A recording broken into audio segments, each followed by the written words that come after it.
68. O thou who art the fruit of my tree and the leaf thereof, on thee be my glory and my mercy. Let not thine heart grieve over what hath befallen thee. Wert thou to scan the pages of the book of life, thou wouldst most certainly discover that which would dissipate thy sorrows and dissolve thine anguish. Know thou, O fruit of my tree, that the decrees of the sovereign ordainer as related to fate and predestination are of two kinds. Both are to be obeyed and accepted. The one is irrevocable, the other is, as termed by men, impending. To the former, all must unreservedly submit, inasmuch as it is fixed and settled. God, however, is able to alter or repeal it.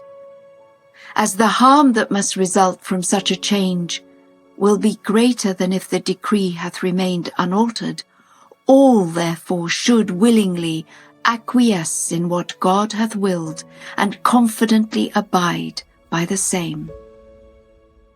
The decree that is impending, however, is such that prayer and entreaty can succeed in averting it.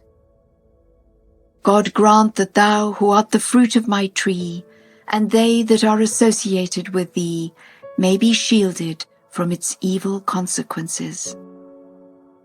Say, O God, my God, thou hast committed into mine hands a trust from thee, and hast now, according to the good pleasure of thy will, called it back to thyself.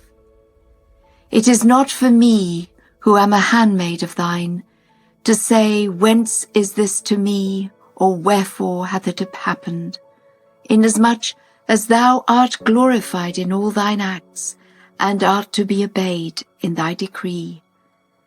Thy handmaid, O my Lord, hath set her hopes on thy grace and bounty. Grant that she may obtain that which will draw her nigh unto thee, and will profit her in every world of thine.